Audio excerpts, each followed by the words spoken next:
Shalom, perkenalkan nama saya Trimanti Liling dari Prodi Pendidikan Agama Kristen dengan NIRIM 1020230276.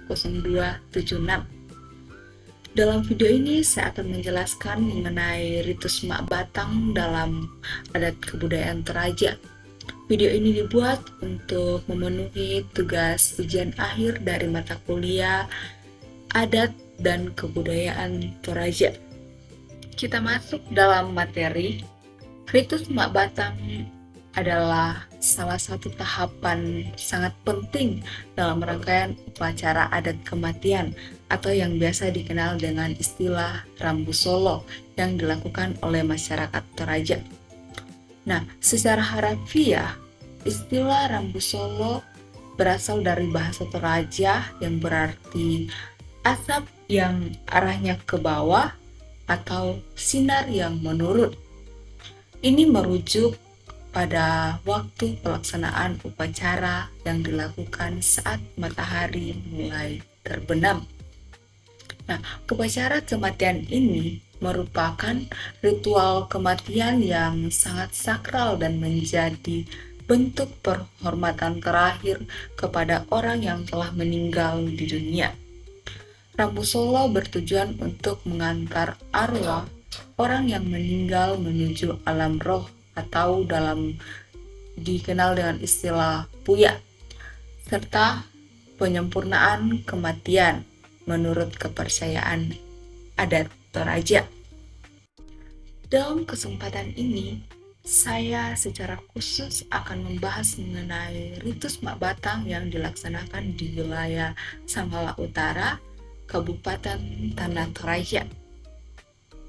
Jadi, ritus Mak Batang di Sanggala Utara dilaksanakan jika Mak Palima atau acara 5 hari 5 malam. Ini termasuk ke dalam acara besar yang dilaksanakan oleh kelas atas atau kelas menengah.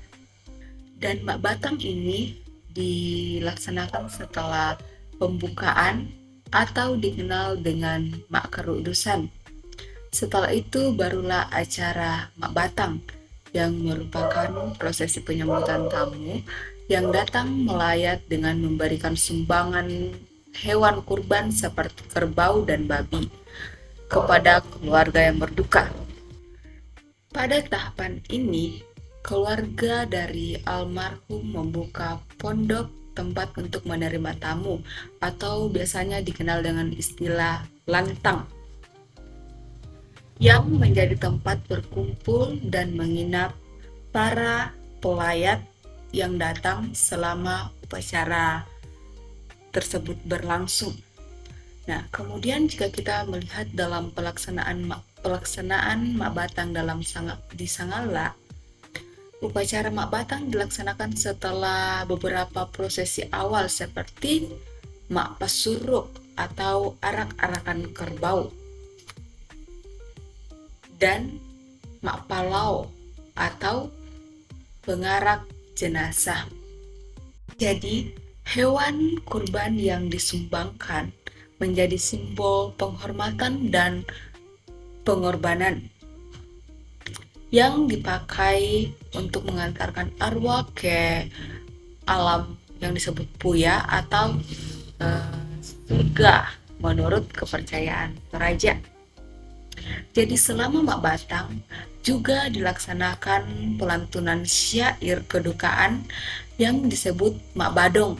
Ini biasanya dilaksanakan pada malam hari sebagai ekspresi duka cita dan pengorbanan kepada almarhum. Jadi, ritus Mak Batang ini memiliki fungsi utama sebagai penyambutan tamu dan persiapan pelaksanaan untuk ritual selanjutnya dalam upacara kematian. Nah, jika di dalam Sanggala, ritus selanjutnya setelah Mak Batang yaitu Mantuno, di mana kerbau-kerbau akan dipotong. Dalam Mak Batang ini tempat untuk memberi makan toparenge, Mak Parenta dan Ambek Tondo. Dan keesokan harinya, hari Mantuno, itulah yang digunakan untuk memberi makan semua masyarakat yang hadir atau orang banyak. Jadi pada saat Mak Batang ini hewan yang dikorbankan sekitar 2 sampai 3 ekor saja. Sangat perlu untuk kita ketahui bahwa Mak Batang hanya bisa dilaksanakan oleh kelas menengah dan kelas atas. Dan hewan yang dikurbankan saat Mak Batang itu minimal 12 ekor kerbau jika di daerah Sanggala Utara. Nah, jadi Mak Batang juga merupakan momen penting untuk mempererat hubungan sosial dan solidaritas antara keluarga dan masyarakat sekitar, sekaligus dalam Mak Batang menegaskan status sosial keluarga almarhum melalui jumlah jenis hewan yang dikorbankan. Jadi sekian video dari saya mengenai ritus Mak Batang yang bisa saya jelaskan. Sekian dan terima kasih.